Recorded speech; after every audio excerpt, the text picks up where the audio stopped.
Hey guys, welcome to my channel. So today I want to talk about something that I feel doesn't really get dissected enough. And this is something that I truly feel is a fundamentally important aspect that a lot of people are not understanding, or there's a lot of confusion around it.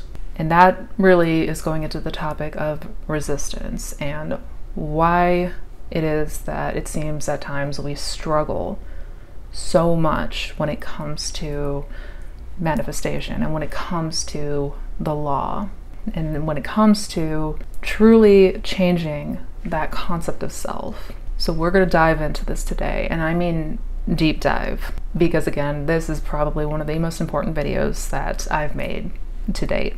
So if manifestation and conscious creation are topics that you want to learn more about, then do not forget to subscribe to my channel. And don't forget to hit the thumbs up button. This will tell the YouTube algorithm to help spread this video to wider audiences so that other people can get this really helpful content. I truly believe that this is going to be very helpful to a lot of people. If you're interested in any of my resources, such as one-on-one coaching, my workshops, or my new group coaching program, I have links down in the description box below to find out more about all of those and sign up if interested, so you can check those out down below. And this is sort of a follow-up video to the one that I made a few weeks back, talking about when manifestation feels difficult, when it feels hard to do, and why that is, and so forth. One question that I get over and over and over again is, how do I deal with this anxiety? How do we deal when we feel like we're struggling? Why at times does it feel like this is so hard? I realized after talking to many people that there's really not yet that grasp and that understanding of what is going on with us and why it feels like we hit that brick wall and why it feels at times so challenging. The short answer is resistance. And many people here watching this know that. They know that much. But what is that resistance and where is it coming from?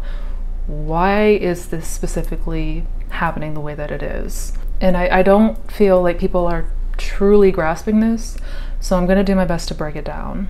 And this may be a bit of a longer video again, but this is so important. This is so important. So if you are trying to manifest something, if you are trying to figure out how to go about doing this, if you might be hitting that wall, if you feel like you've been struggling, definitely going to want to stick around and watch this one. So with all that said, I made this video a couple weeks ago talking about when manifestation is hard. And one of the aspects of that is the expectation that a lot of people get going into this, because there's a lot of talk about how easy this should be, that manifestation is easy and effortless and all of that. And I explained in that last video that manifestation is easy from the state of consciousness that you dwell in. But I won't dive too much into that. If you want to see that video, you can definitely check it out after this one. I'll leave the link for that guy up here, or over here maybe, and down in the description box. There's more to it than just that. And this especially seems to happen after we've made a considerable amount of progress.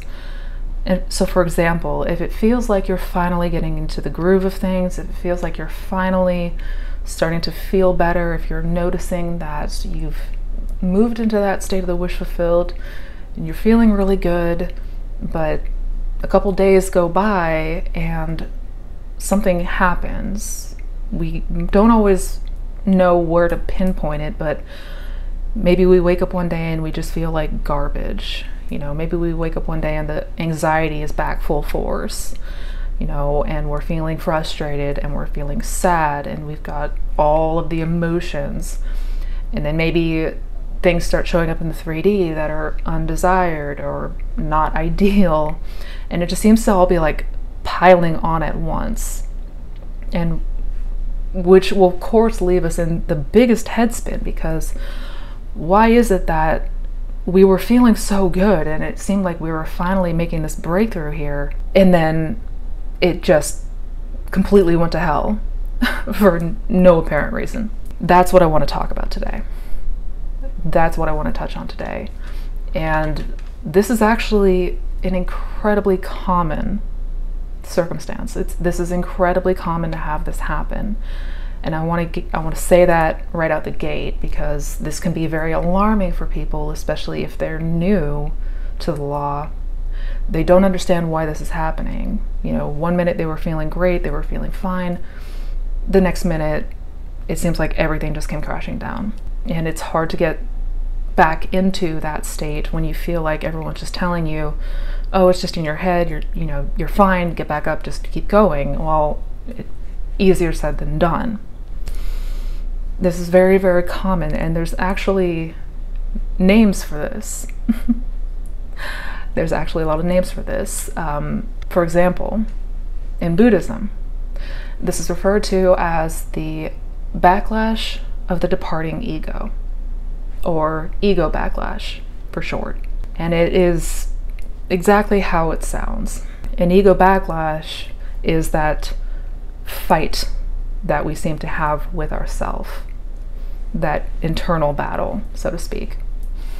Now, to understand this better, we need to have an understanding of the ego, because there's a lot of words out there to describe ego, a lot of misconception around that. In the most simple terms, your ego is that sense of I. It's better known in the law of assumption community as your self-concept, that concept of self. You can say that these two are the same thing. It is that sense of you that feels like you. It's your identity, or what you identify with, who you identify as. It's your beliefs, it's your assumptions, it's your expectations, it's your worldview. It's how you view yourself, it's how you view other people, and how you view the world around you. That's the ego. That's the concept of self. And one of the first things that we learn when studying the law is that in order to change our reality, we must first change the concept of self. In other words, we must change that ego. We must change that sense of I, that sense of self that is holding all of the beliefs, the assumptions, that sense of what makes you you. Now, the thing about the ego is that it is a false sense of self. It's not real. As we know and understand as we study the law, who we truly are is awareness. We are the awareness that is observing the ego. It is observing the circumstances. It is observing the thoughts. That is who we truly are. But this ego, or this concept of self, this false sense of self, we've all come to believe it without question.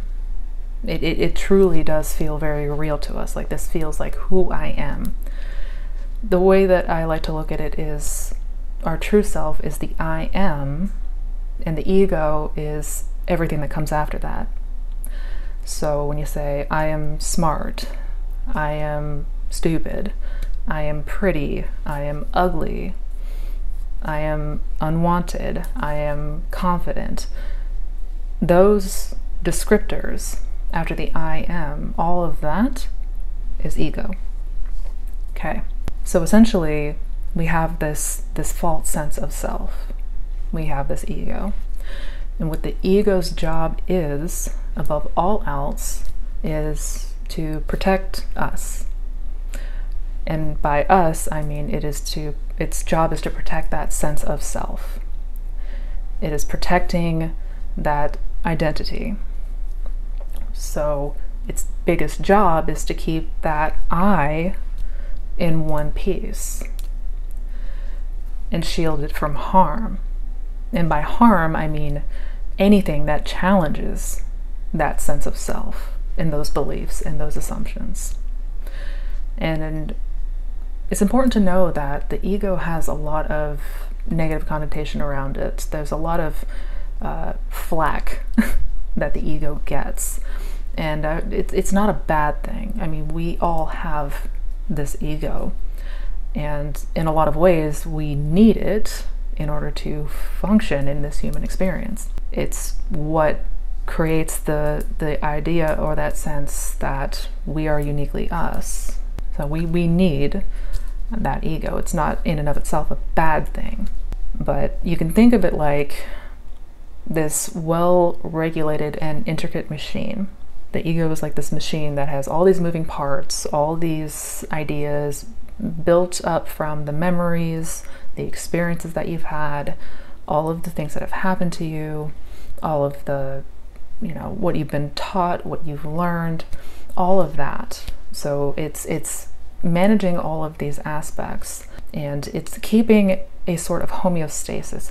It's keeping where we feel the familiar, comfortable feeling. It's always trying to maintain that balance. So if at any time, such as when we're trying to change something about ourselves, if we're trying to implement a transformation in our lives, the ego is going to take that as a direct threat. And when that happens, we get that familiar pushback, also known as resistance. And resistance is a funny thing because it can come in all different forms, in all different ways. Some of them are very noticeable, like when we feel that very, almost like a strong force that's really pushing back against us from doing something. That's resistance, but it can be very, very subtle as well. It can show up in all different kinds of ways and show up in many different kinds of forms. Like, for example, anxiety. It can show up as apprehension. It can show up as insecurity, self-doubt, powerlessness. It can show up as headaches, stomach aches, stress, overwhelm. So there's many different ways in which it can show up. It can also be very unconscious, such as the act of losing things, not following through on things, forgetting. Procrastination is a big one. That's a big form of resistance, just not wanting to follow through. Distraction is a huge one. Hence why when we get very much sucked into watching YouTube videos all day instead of really putting this into practice, that's a form of resistance. This is ways in which the ego is trying desperately to hang on to that self, even if it doesn't serve us. And therein where it feels like we battle ourselves. And this is where the backlash comes in, so to speak. Now, I know there's a lot of people that say, yeah, Missy, but resistance it's all fake. It's just an illusion. The ego is an illusion. It's not real anyways, so we just need to ignore it. And that's true. That is true. All of this is an illusion. But the truth is, we're having this very human experience, living in this, world of duality, and to us, it feels very real. It feels very real. So to say to someone, oh, just ignore it because it's fake anyways, not gonna help very much. It's because again, it still feels to us very, very real. The anxiety and the doubt and the questioning, the apprehension, yeah, that feels super real, even if it is an illusion. So this still needs to be addressed. And that's the biggest thing that made me want to make this video, because I'm seeing more and more of people just saying, oh, just ignore it. It's not real anyways. Just forget about it. Just affirm something else. And yeah, if it was that easy, then nobody would ever have an issue with this ever. And everyone would be manifesting their perfect dream life like that. So I always want to be real with you guys. Now, is this to say that everybody experiences ego backlash and that everybody struggles with this? No, of course not. Of course not. But to pretend like it's not happening and that people aren't struggling is ridiculous. And I mean, you can look in comment sections and see it for yourself. And it's important to understand this. It's important to really understand what's going on. Because if at the end of the day, we're wanting to change that concept of self, we're also talking about changing that ego, that sense of self that does not want to change. Just in the way that we fear death, the ego fears death, because a change would be a death to that ego in parts. Every time an aspect changes, it is a death of sorts. Hence why we do not like change. We're not fans of it. We do not like it. And everything that comes with that. But we need to have this understanding so we know what's going on. When this occurs, we need to have understanding of what's happening so that we don't get into a headspin or whip up a panic thinking that we're doing something wrong or what's happening, why is this happening? That's only going to add gasoline to this fire. So we don't want that. The first step in overcoming this is understanding this. So now that we've got a better idea of why we seem to have moments of struggle and why it feels so difficult to change, how do we start to overcome this? How do we start to address this in a way that is not going to lead to even more backlash and keep us in this holding pattern? So regardless of whatever may be going on, whatever the underlying reasons that is causing you to have this resistance and this backlash, the process of overcoming it is still the same. The first thing that we want to do is become aware of it. When you start to feel the signs, the telltale signs of that pushback, of that resistance, really fighting against that change, so to speak, we want to become aware of it, because awareness is truth. Awareness is all that truly is. That is real, whereas ego is an illusion. You can think of awareness like a bright flashlight, like a bright light, and the ego is in this dark room of your mind. It's in every corner and nook and cranny of your mind. It really likes to stay in the peripheral. It doesn't want to make itself known because, again, it's disguised as you.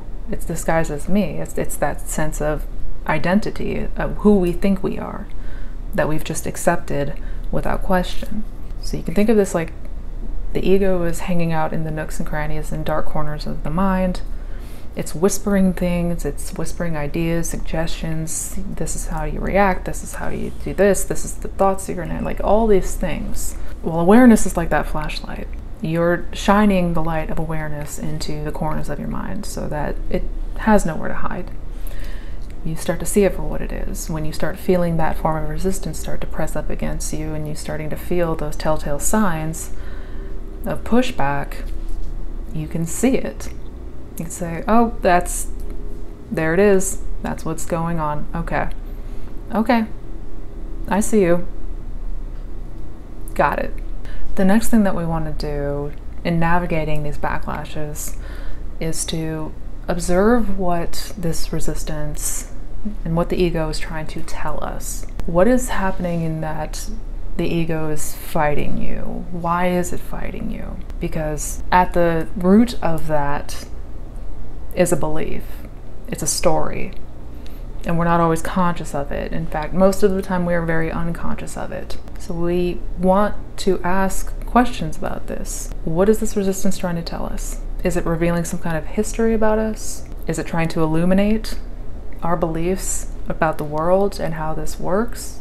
Is it trying to tell us what we truly believe is possible? Really begin to, like a scientist, like an observer, dissect what is happening and why. Because again, everything that we are experiencing, both internally and externally, is feedback. A way to look at it is that it's all feedback, and it's all trying to tell us something. It's just most of the time we are completely unaware of these thoughts and these moods and these feelings and these assumptions, all of it. Spending most of the time on autopilot, running subconsciously, we are not really conscious of what this resistance is trying to tell us. You know, what here is feeling threatened and why? Because what happens here is that you form more clarity. You form more clarity as to what is happening and why. And with that, we begin to dissolve that fear of the unknown. When we learn to anticipate this, when we learn to understand what happens, why it's happening, when it's happening, and get to the root of why, get to the root of any sort of limiting beliefs or things that we're doing, things that we're subscribing to, that are holding us back. This is what I mean when I talk about shining the flashlight of awareness, shining the light of awareness onto this resistance. Next thing that we want to do is to use the creative tool, the most powerful tool that we have at our advantage, and that is imagination. We want to begin to practice imagining more and more, seeing ourselves as the desired version of us, and bringing in what the ego is trying to tell us, these points of resistance, these limiting beliefs and assumptions, things that ultimately are not serving us. Well, we want to use the imagination to begin to imagine the version of us that doesn't have these limitations and that doesn't have these limiting beliefs and these limiting assumptions.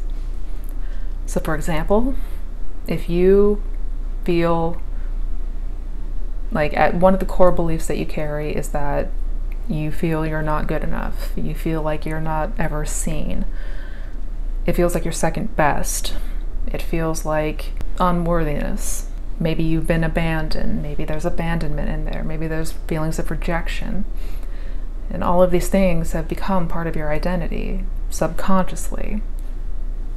So in that case, we want to really begin to emphasize utilizing our imagination to see us as somebody who is more confident, somebody who is seen, somebody who is worthy of becoming and being that person that they want to be. And we really do this, and we really immerse ourselves in this until it becomes to feel natural again. And one step at a time is the last thing. You know, we really need to remember that after years and decades of running the operation system as the ego, as that self-concept, it's used to reigning supreme. So we want to be gentle on ourselves on this time. We want to be kind to ourselves. We want to show compassion to ourselves just as we would a best friend who's going through a rough time. It's so easy for us to get mad at ourselves and give ourselves a really hard time. And like, oh, we should know better, we should be doing better than this. You know how this works. Why are you doing this, Missy? Get it together. You're such an idiot sometimes. This serves no one. This serves no one. In fact, it is harmful. So be gentle on yourselves. Be good to yourselves. This is truly, in every sense of the word, a journey. And at times it's going to feel like you have taken a couple steps back after several steps forward. And that's okay. That is okay. For the vast majority of people, this is what it looks like. It's rarely the case that it's one full swoop progression onwards and upwards. Typically, we're going to fall backwards at some point or another. And if this happens, we want to be prepared for it. We want to know what's going on. We want to understand so that we don't fall victim to fear and doubt and that ego or that old man that does not want to die. Because the more that we do this, and the more that we really shine that light of awareness onto this resistance and really depict what the ego is trying to tell us, what is that ego scared of? And we take that and we begin to utilize that through imagination by seeing ourselves as the more desired version of us, as we begin to get familiar with what it feels like as that desired self, who we truly want to be and who we truly want to experience this human world as this new person. Once we do that, you're going to find a much easier road ahead. And you're going to find that that is how you're going to be able to manifest literally anything that you want. So I hope you guys found today's video helpful. I hope you enjoyed it. If you did, do not forget to give it a thumbs up. Also, do not forget to check out my other resources down in the description box. I have links down there, again, to one-on-one coaching, my blog, my social channels, my podcast, workshops, and courses, all that good stuff. I've got a ton of resources down there for you guys, so don't forget to check them out in the description box below. Also, don't forget to check out the other videos on this channel. Each video goes into a different topic, but they all talk about how to manifest the best life ever. So until we meet again, you guys, as always, please take care, please be well, and never forget how truly powerful you are. Mwah. Happy manifesting, guys.